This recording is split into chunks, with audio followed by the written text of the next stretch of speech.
chaos can get you stuck in your life, in your mind, wherever chaos is. So let me repeat that. Chaos in your mind and in your life and everywhere around you can get you stuck in your life, in your business, wherever you want to go. And that's why I decided to organize the Cleanup Challenge. The Cleanup Challenge is inspired by me going to Chicago for 4 weeks and being there in a hotel room with a dear friend, not sure if she's going to join, made me see that life could be very different. So over here in this space where I am, there's a lot of stuff here, which was the result of my parents' house being sold because my mom passed away 2 years ago, my father a decade ago. And now it's time to get moving. So it's Christmas time. We all know that presents will be coming in, or we will buy things for ourselves, maybe because there's a discount. And, you know, wanting to decorate the house, seeing all the festivities, it makes sense that this is the time to really think about what is it we want to keep and what is we want to get rid of. And is there actually place in our lives, in the space where we are living, to get the stuff that we want to show up? As in, can we decorate it if we would like to? Can we walk around? Is it there? So in my case, I wanted to use my parents' Christmas tree. In the last decade or so, I've used a Christmas tree, which was kind of cool, which was from the previous owner. He said, I've got a Christmas tree, do you want it? I said, oh yes, please. And I've been very happy with that one. It wasn't too big. The lights were already in there. There was some ornaments were in there. I added some. And when I still was receiving clients here in this space, it made sense.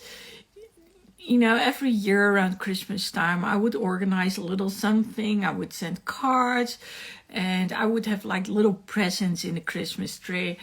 And it was really cool. But at some point, I couldn't continue on getting the clients here.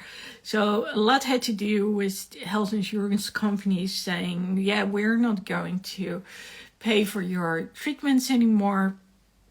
And I really literally had to reinvent myself. Then on top of it, first I would do massages as well. I was pretty good at it. I think I am still pretty good at it. But I just couldn't do it anymore, which was the result of getting an injury, an injury to my ankle in 2014. So at some point I decided to sell my massage table and other stuff, but there's a little stuff here still around. And like I said, I had to reinvent myself. So the space here was used for other purposes, mainly. And then my mom passed away, and I was like, yeah, but I don't want to throw away all the stuff right now. So what to do with it? And at some point we had to decide straight away. But because it was a very emotional process, I wasn't ready to think about it straight away. And, you know, during the time that she was still alive, it didn't feel right to take all that stuff away that I wanted. And for those out there, if you still have your parents and you are thinking about some stuff, then ask them what it means to them and where they got it from. Because right now, you know, a lot of times I just don't know where it's from and how old it is. And I know there are things in there which are over a century old. So, not having been able to move as freely as I wanted to, hey Terry, which was the result of me not having to have any clients here in this space anymore, I got stuck. I literally got stuck, and I realized that I needed to get moving forward again. But being stuck both emotionally and by the stuff I was surrounded by, I was like, yeah, I want to, but I just didn't do it until I went to Chicago for a month, lived in a hotel room, and I realized, oh, but this is nice. You know, everything has a spot. I know my structure around here, and I could move around. And then when I got back, of course, the opposite happened. And it was like, I wanted like it was there in Chicago. And of course, then I didn't have all that stuff with me, which I had before, which I have here. So I didn't have all the emotional stuff, which was linked to my parents. And the question is, do I really need it? Because what I want to do and what I'm working on is actually go live, tell stories, share my stories, record videos and record photos. And that's what I live for. So this space here, which I call my studio, should be equipped for me to do broadcasts, not look at, well, today I was looking at this. I have no clue what it is. I think you can put money in there. But honestly, I was like, is this something monumental? I mean, has this been a fish or a shell or I don't know. It doesn't look like it. Can I break it? You know, all those questions that I'm wondering about. Well, the thing is, since I decided to get something done, and especially now that it's Christmas time, and also giving myself a goal, which is this Friday I will be going to London, and when I get back I want this clutter free. I started putting stuff on for sale up on Marketplace. So if you're in the US, you probably have like garage sales and all that stuff. But for online over here, we have like what we call the Marketplace, and we can get things to shops and actually give it to people. Well, they do pay a little something for it, but who can use it? So I've been looking at it and I'm like, yeah, there are lots of nice plates. Am I going to use it? Well, probably not. So, you know, it's all those little things that I'm thinking about. Every time I'm looking at things, I'm like, okay, am I going to use it or not?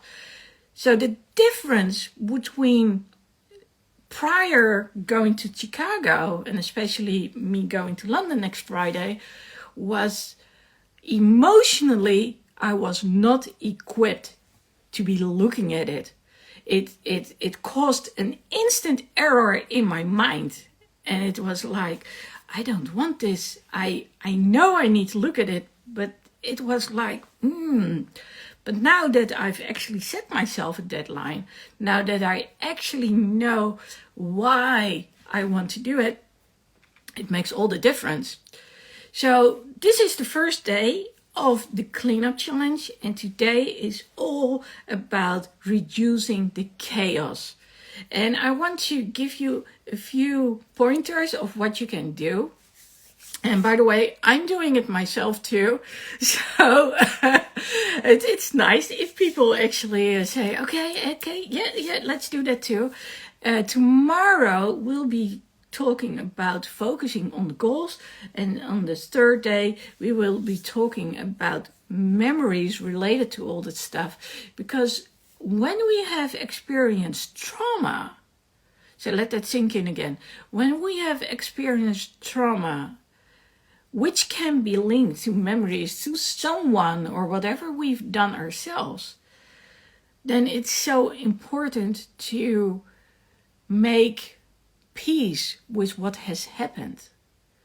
And that's what basically right now, that's what I'm doing.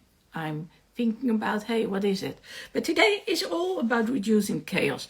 So that's why I said, okay, I put stuff online, people are getting here, and I'm noticing that I'm actually getting into this vibe.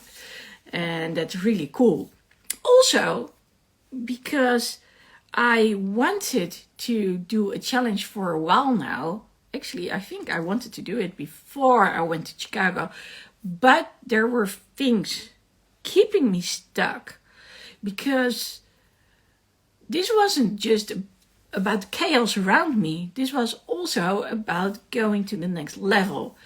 So me wanting to coach people, well, everyone knows nowadays you sign up for something, you get a free something. And well, most of you must have seen it. Then also something else gets offered for a bargain price, and then it's now or never, and yada, yada, yada. And I was like, yeah, I know how to offer a free PDF, free booklet, all that stuff, free course. But now, when we talk about the upsell and everything, and I froze. So I was like, I need to do something about it. Looking for people, looking for other things. And then it just piled up. It wasn't just that. It was also that the sound didn't sound right. The Wi-Fi didn't work the way it was. So all of a sudden, there was this heap of things that I needed to do to go to the next level. And yeah, that meant chaos. Chaos all around. Chaos in my mind, chaos in my life. And I was like, I need to do something about this. I really need to do something about this. So I spoke to someone about it. I said, yeah, I got stuck because I have to take my challenges to the next level. And I'm not good at it. So if I just have to make sure that people register, yeah, that I can do. But then, of course, comes the newsletters, being consistent and all that stuff. And I said, that's a little bit harder. I can do it, but it's a little bit harder. And, before I went to Chicago, prior to going there, I actually went live twice a week. And then from September on, because I was in Chicago, everything changed. I was tired. I was going to go live with Joe, which we did during the day. We recorded lots and lots of videos. But afterwards, we were back and we were over and done with. And of course, change in time zone, it didn't really work. So at some point, it was like, you know what? I'm going to go do it once I get back. And then when I got back, Joe, the one who I was with in Chicago and who usually would go live with me, couldn't do it because she was really ill. And it just kept on going. And every time she thought she was getting better, up there she went again. Now, I had gone live without Joe for multiple times before that. But somehow all the circumstances didn't seem to, everything seemed to fall, not apart, but go away. Every support system I had was gone. So whether it was other people going online live and me talking to them, or Joe or other, it didn't matter. It just didn't happen anymore. But the one thing that did happen when I was back was me saying, I want a change. I want a change. I want to have an overview again. An overview around me, an overview in my mind. I want something to work towards. I am a coach. I am a trainer. I help people. I support people speak up. And then I wouldn't be able to do such a thing for myself. So I've come up with a number of plans. And like I said, it started for me by talking about the challenge thing and talking about why I didn't do it. And the one I told was Evan Carmichael, and later Zen the Man also talked to me about it. And he was pretty clear about it. He said, it's better to do something and it's not perfect than do something and it's not perfect. And in this case, I don't have to do an upsell because my ultimate goal is to coach you. I love to coach people one-on-one, but I prefer to do it in a group setting because then everybody loves to open up. So I was like, okay, that's what I'm going to do. just going to go do the challenge and get it done. And now with, of course, the deadline, me going away to London this Friday, it made sense. And I also wanted to do this prior to Christmas. Now, another incentive which really has helped is I've been looking for microphones, mixers, all that stuff to get a better sound quality. I haven't succeeded just yet. I mean, I have numerous things now, but they also have given me new challenges. But that's not a problem. Of course, I would have loved to use them, and I've tried using them, and I'm going to see what I need to do. Meanwhile, though, the other things are still going on, and they can keep going on. So back of getting rid of the chaos in my mind, but also around me. I said to myself, this is the deadline. Okay, now I'm going to look in the boxes. What's there? No, I'm not going to ignore them. I'm just going to check them. And that's what I've been doing. I've been checking them. And I put that stuff online. Things which weren't good anymore, I threw away. Things I want to use, I've been looking at it, maybe replacing them with other stuff. But there's also plan B. And the plan B is, if this is not going to work, then I'll go to what's considered, I guess, goodwill. And then get the stuff over there. That's either. So that's my plan B. And again, I have a deadline. I want it gone before Friday. So that's a very good thing. Also, by talking to you about this, of course, I cannot not do it. I mean, by the time it's weekend, if you are looking at this, then you may say, Lexi, so tell us what happened. You did this challenge, right? So any difference? Did you make any progress?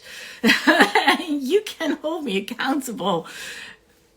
I mean, that's the way it works. And vice versa, if you are willing to leave comments on here or register, even better, then I can keep you accountable as well, which is cool. Yes, hi there.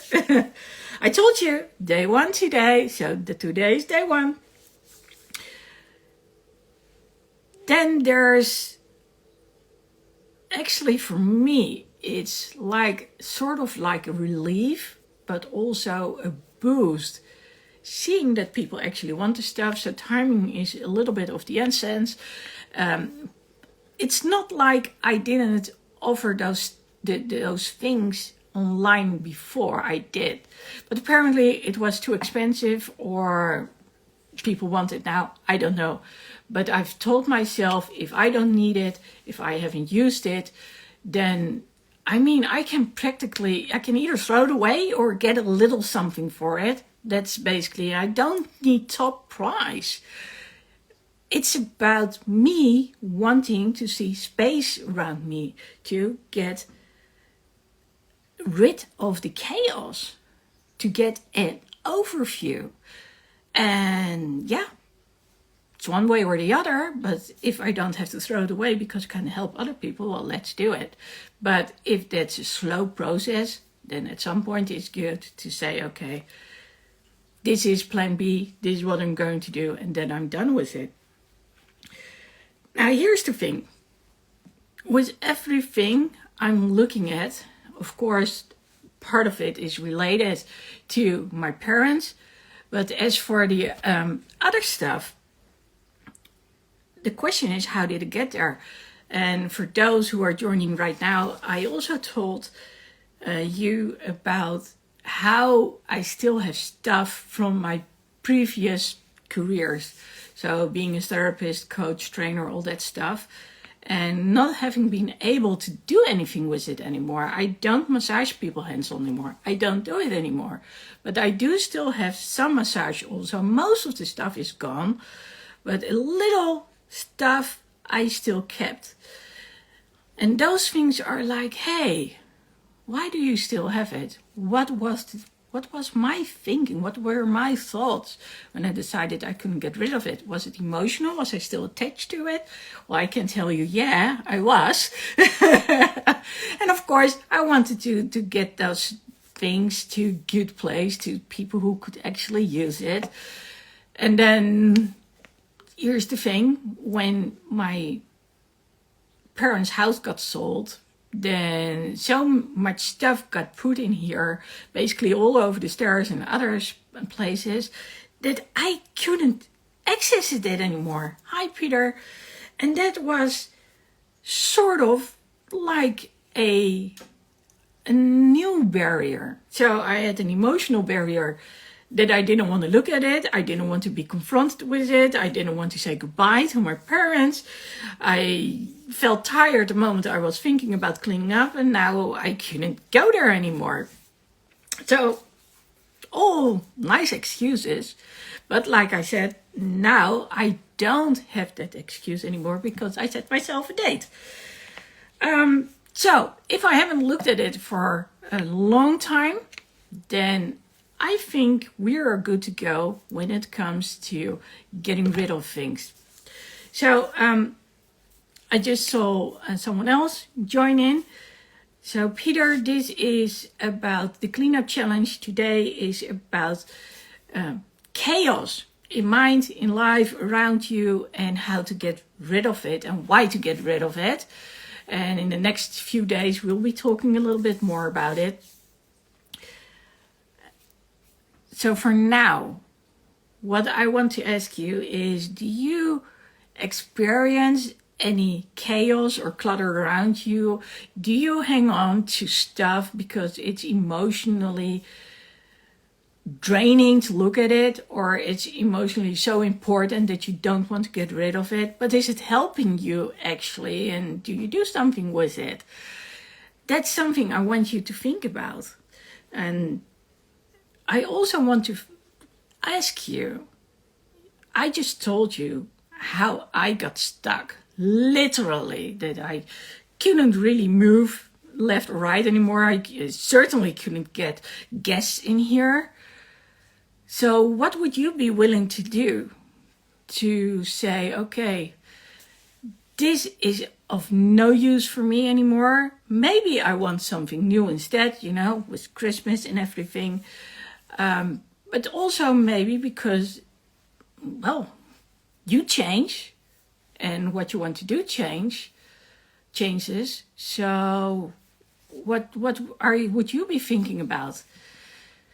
Yeah, exactly, Lily's best. No more overthinking about the stuff that needs to go. If you haven't used it in I don't know how long, then get rid of it. You don't need it anymore. And if you feel like, yeah, but someone else can use it, then you know what to do. Then make sure that it goes to a good place where someone else can use it. And the third thing I'm going to ask you is, once you know what it is you want, if you believe you could go to the next level, but for some reason the things around you keep you stuck, whether it's emotional with memories or physical or literally cluttering in your mind. Yeah, exactly, Peter. Letting go of things that no longer serve you. Then hi, Stacy. Then think about this. Leave a comment, especially when I've left. So I'm going to make sure that people can watch this too. So leave a comment then as well. And decide for yourself, how are you going to do this? What are you going to do? Are you going to set yourself a deadline? Are you going to talk to me and others about it? So there's some sort of accountability. So what are you going to do in order to get a fresh start into the next year? And we're not talking about January 1st. We are talking about the rest of your life. So if there have been things that you planned on doing, and I'm the culprit too, behind that wall, there's actually something I wanted to build as a studio. So during COVID, I bought a bunch of things, and I've been adding to those things a little bit more. with the idea that I was going to sit there and record all that stuff, but I haven't done it. And like I said, part of it is because I actually couldn't access it anymore, which doesn't help. But that's my question to you. What would you like to change to go to that next level, that thing that you promised yourself? You will stop being emotional about old clothes and shoes. Oh, I totally get you. I totally get you. There's a little something for me too, to work on. You know, in the past I had these concert shirts. So the metalheads, they know what I'm talking about. And at some point I got a partner and he said, you know, just get rid of that stuff. And then later on, when I started going to concerts, which started in 2009, I regretted having thrown those away. So that makes it a little bit hard. And of course, my parents have both of them have experienced World War II. So I'm not going to say they were hoarders, but throwing things away? No, that's certainly something that didn't happen. So it's a funny thing, because nowadays we of course say, well, if you throw away something, then you can always get it back. Then of course the economy went into a crisis, so then you can wonder, is it actually true? But then I say, okay, what's the core thing? The core thing you want to hold on to and what you need. So when I travel, I make sure that everything is portable. I have my iPad, I have my iPhone. Yes, I know I'm promoting Apple. I've got my cables, my microphones, I've got the DJI, you know, and that allows me to talk into the camera with someone else, and we don't have to be in front of the camera, but we can use it.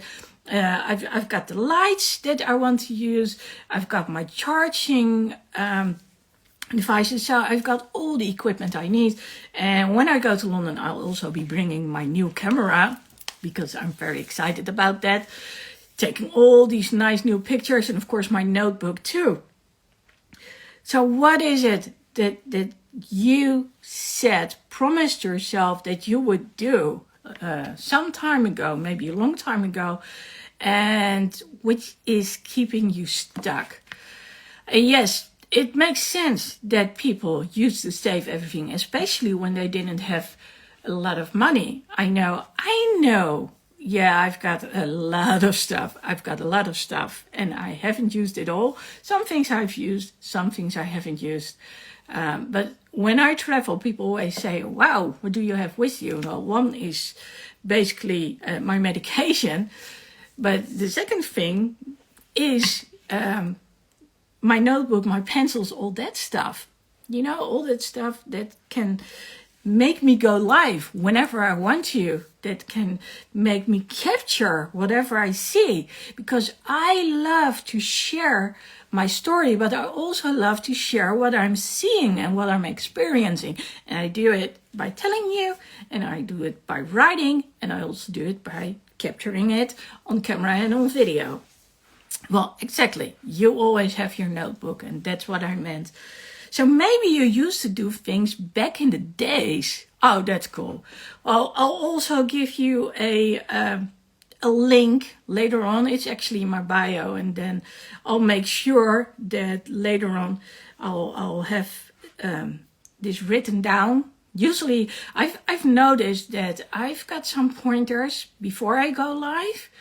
But when I'm actually talking, so many things pop up in my mind, and then it's easier to actually create that PDF that I wanted to. So that's going to be there, Stacy. So and keep an eye on it, and you can also watch this back later on YouTube. And now I have no clue where I left off. I know I was talking about the things that I'm using and that I'm taking with me. But this was also about what is it that you said that you wanted to do, and what's meaningful to you and what's getting you to the next level.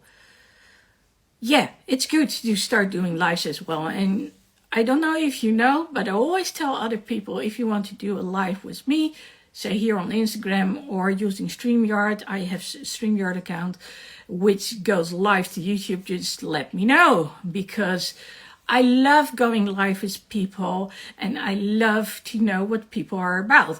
So for all those watching, if you want to, you can join, like right now. I think I've said most of it, but we can always get together at a later time. Yes, that's cool if we could all do one soon. For now, I just want to say, think about what it is you want to achieve. Why haven't you achieved it yet? What do you need? What kind of support do you need? But what do you also need from yourself? What do you need to commit to? And what's keeping you from committing?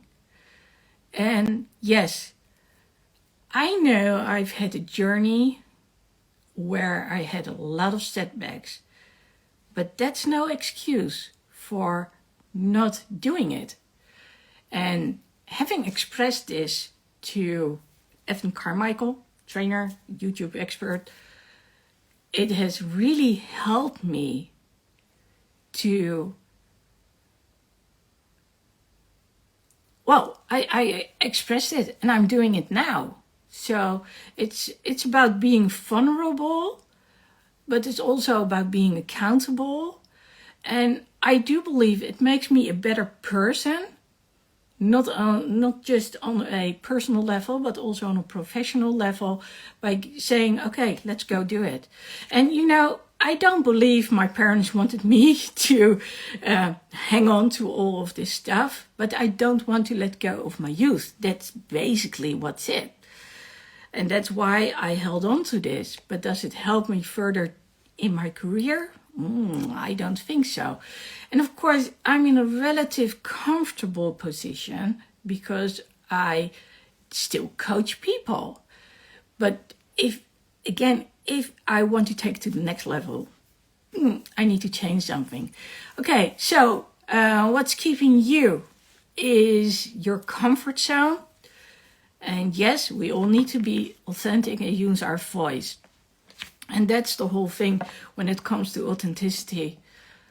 It's about expressing yourself. And how better to express yourself than going out there and show yourself to the world and tell people, hey, it's okay to be the way you want to be and to do what it is you want to do, as long, of course, as you don't harm any others in the process. But we don't all have to be the same ones.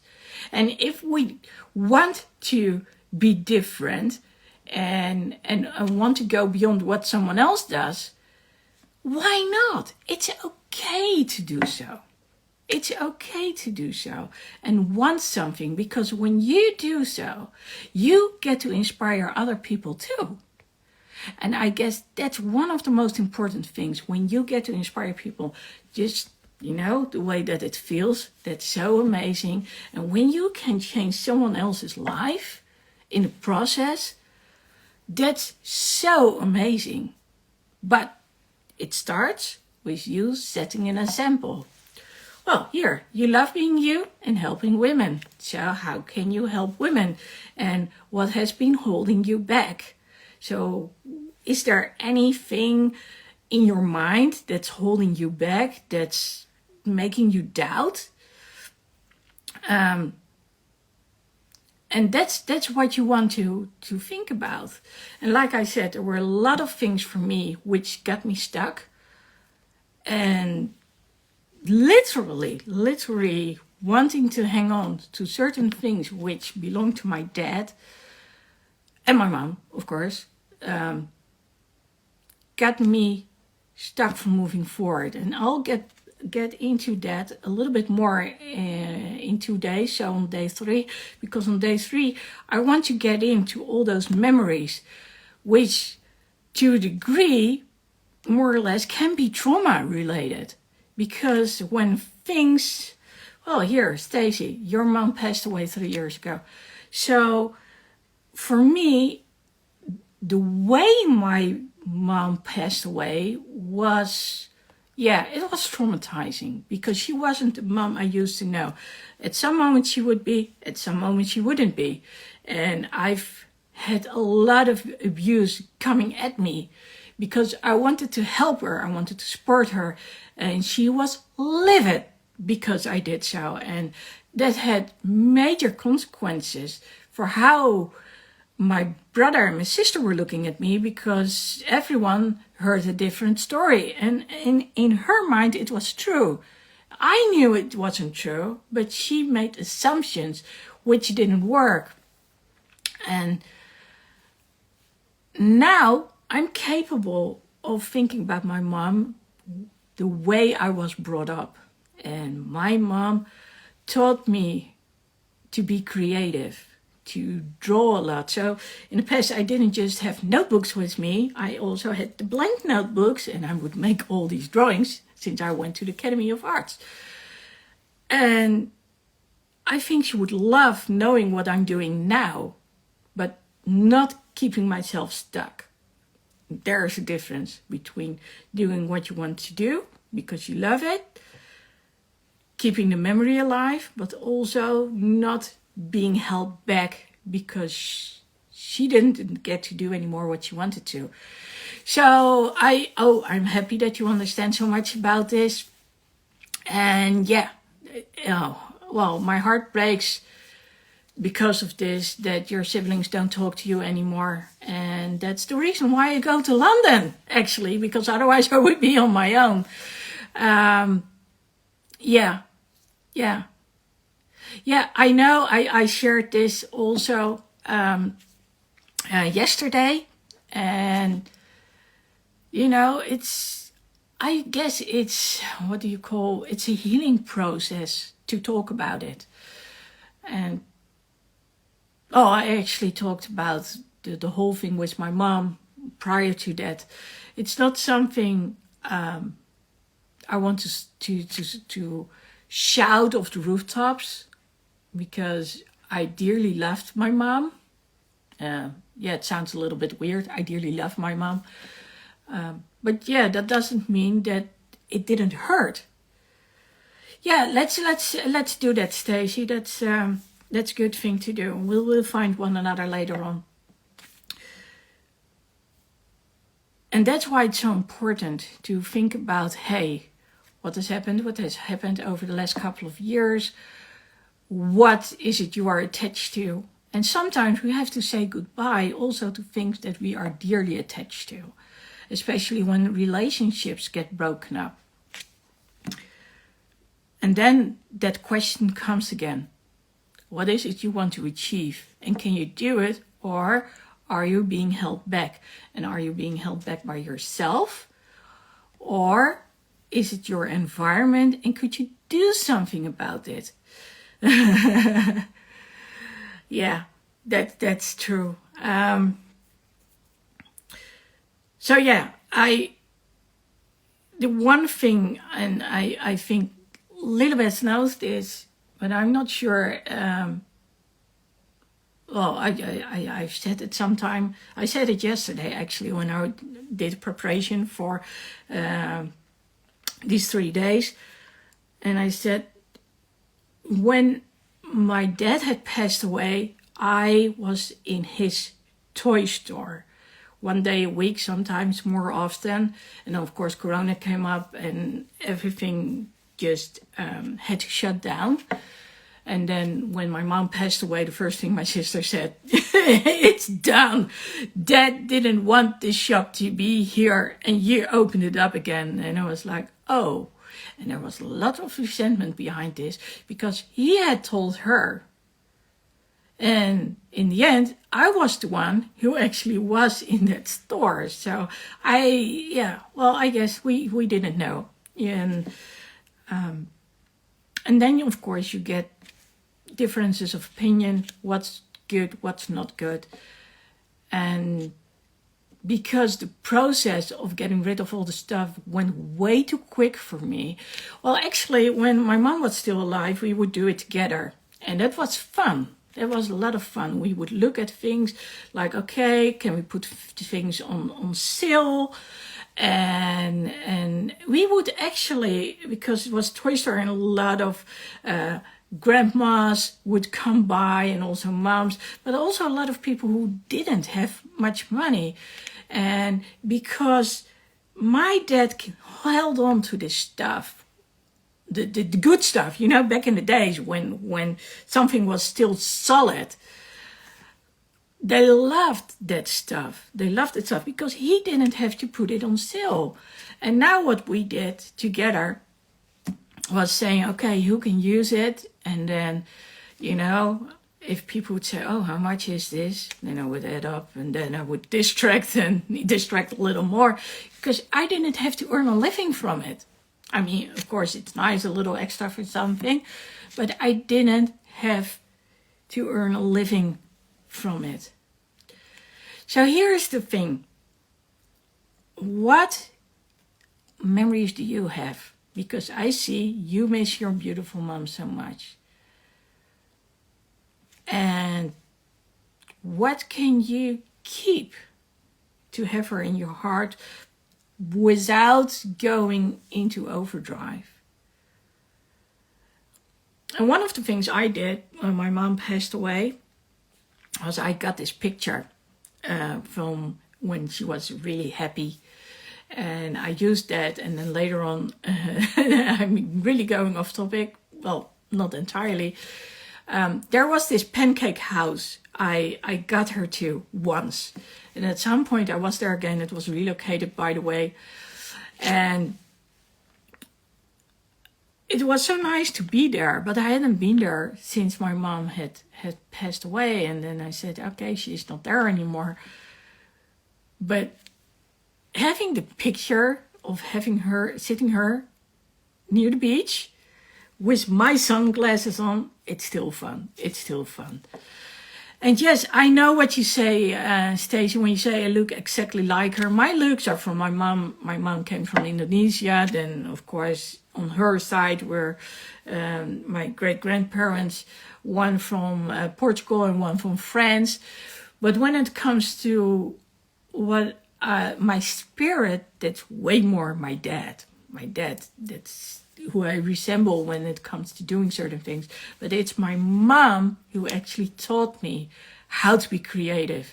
My mom was the one who was the musician and taught us how to play musical instruments. So up till this day, I can play several musical instruments. My mom was the one who taught us the importance of learning languages. And my mom, even though she was in her late 80s when she passed away, she could speak English. And she got taught English in school.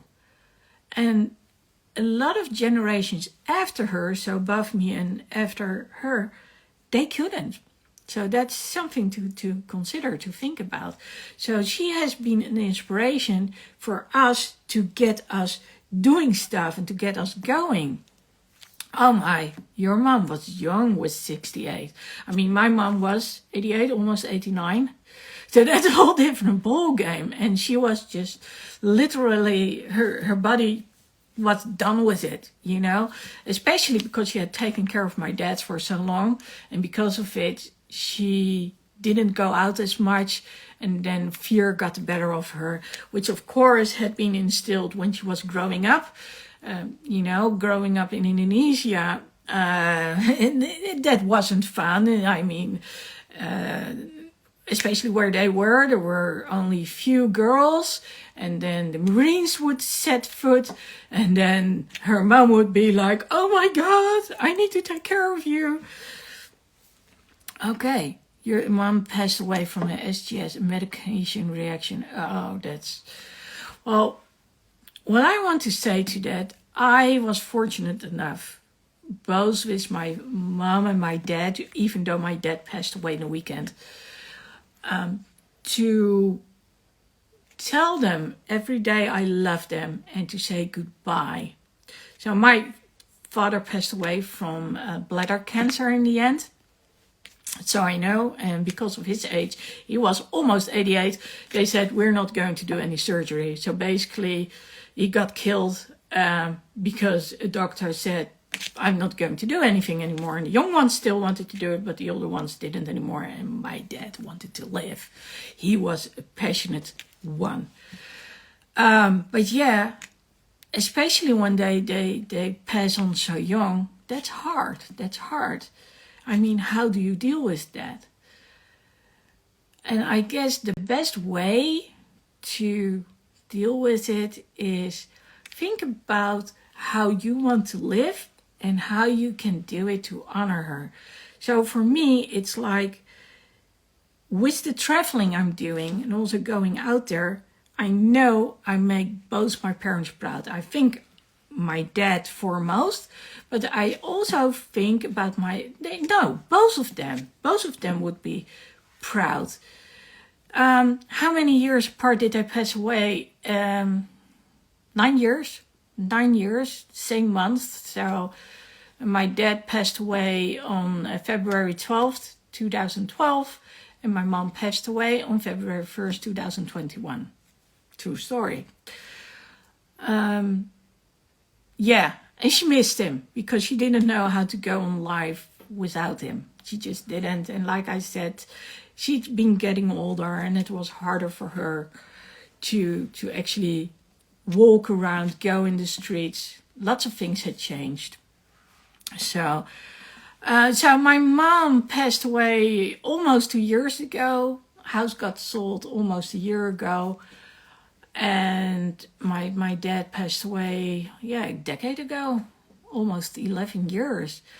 And the funny thing is, because I was in his toy store, I only got to know him better and better. I can't explain how weird that is. And for me, what I needed with my mom was to get back to that other feeling again.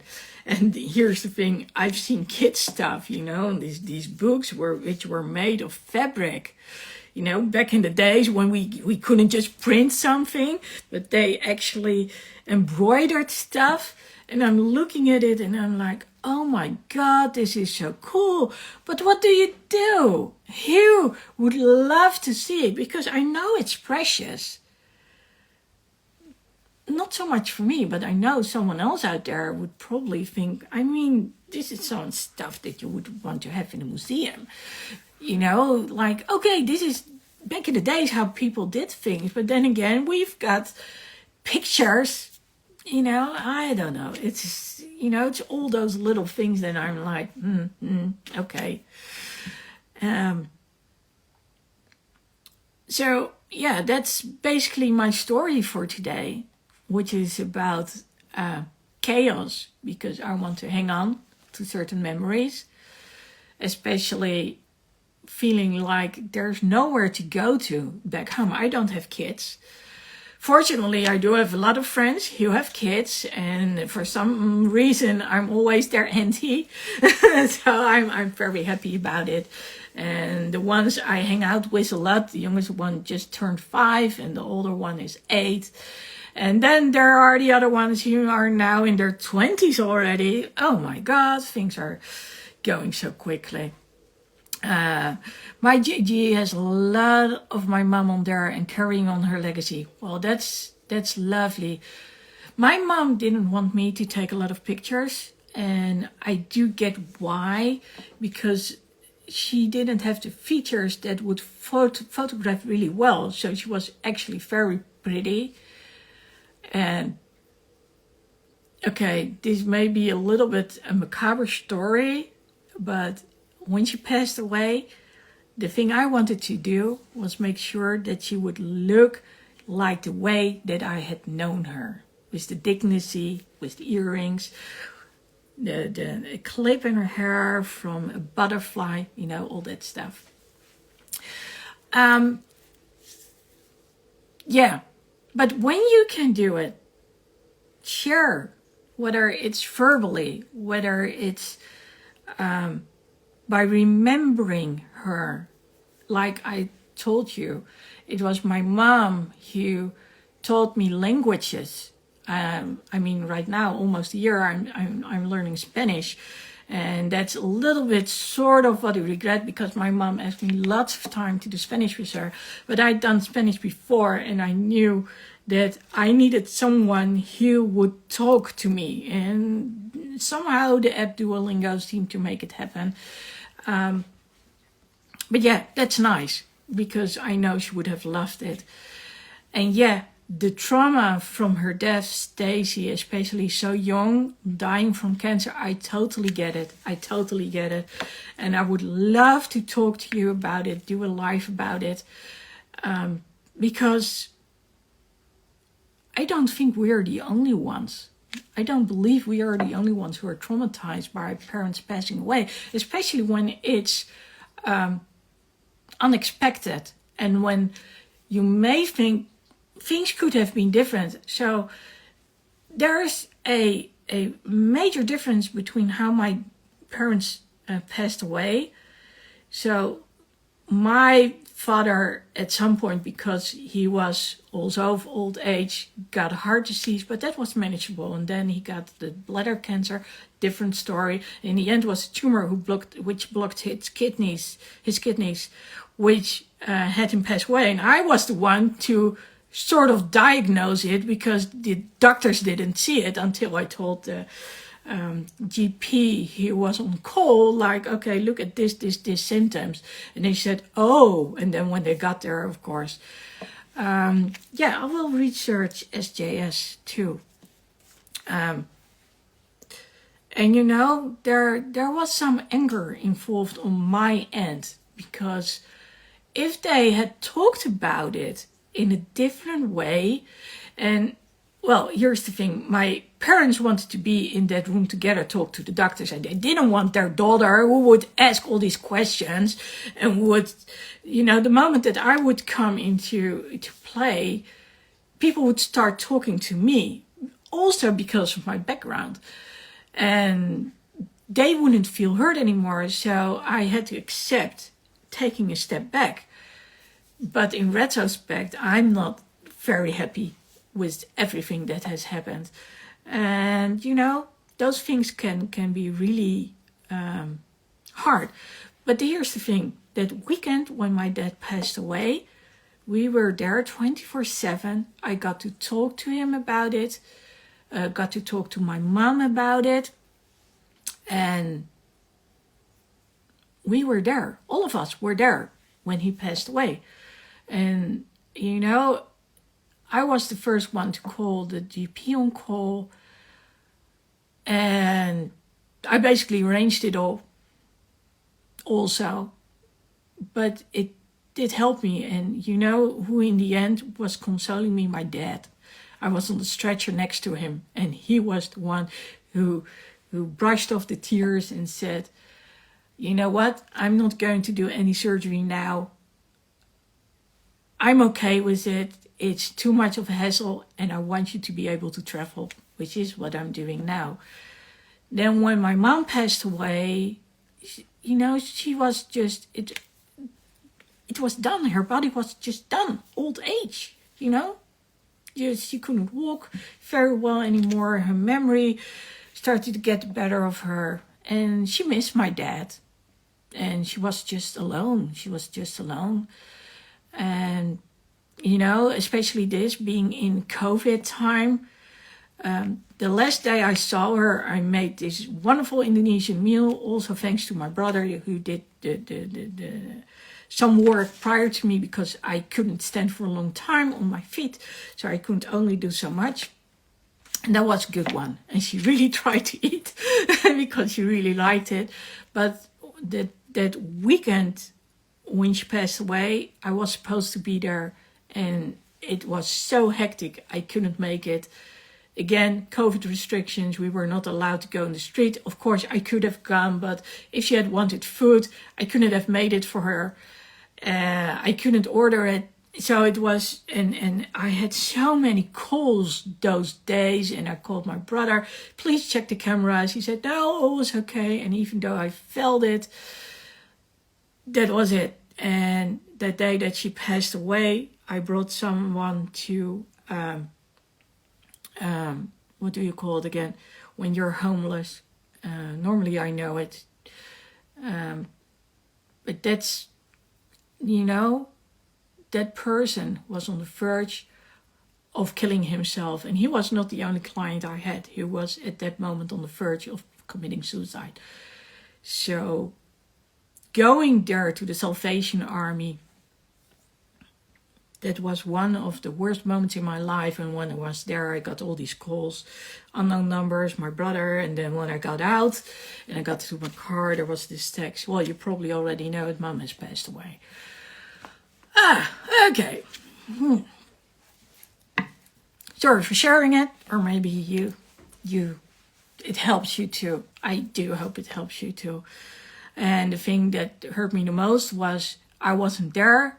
But then in retrospect, I realized if I had been there, and that's me, I would have done everything in my power to make sure that doctors would come over. And then she wouldn't have been able to live at home anymore. And maybe she wouldn't have been able to move or speak anymore. I don't know. And now she got to pass away in her home. And that was her deepest desire. So, in retrospect, I know it was good what happened. And she let me know. All of a sudden I was listening and I was like, is my sink overflowing? Yeah, it was. And it was at the time that she passed away. Okay, don't ask me how it all happened.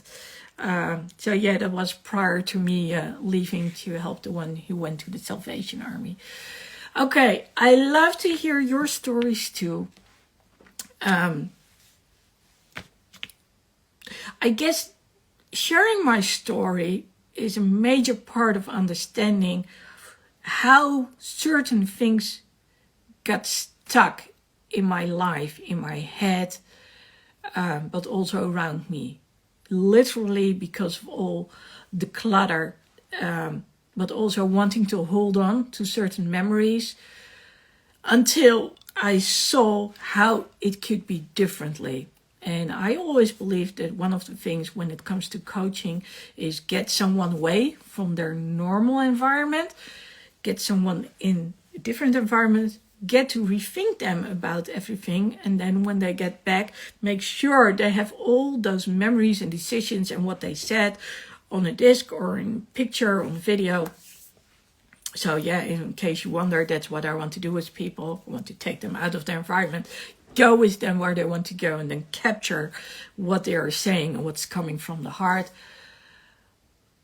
And that's the moment that you realize things can change. And then give yourself a deadline and make sure that it's palpable, that deadline. So thank you so much for everyone who's still here. Thank you for all the hearts and the hugs and the answers.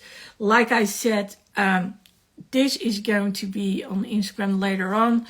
If there's something you want to express still or maybe share, also about what you would like to change, what's keeping you stuck, then please do so.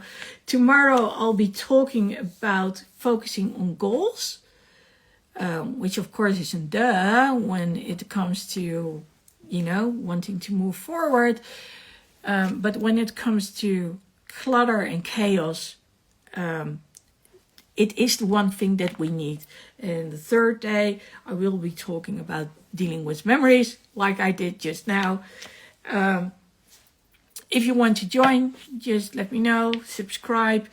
I might be a little bit slow when it comes to making sure that all the stuff that I want out there for you to have, that it's actually out there. But I do say it's going to be out there. So make sure that you let me know that you want the stuff by subscribing. It's in my bio. I did change that already. It's also in YouTube.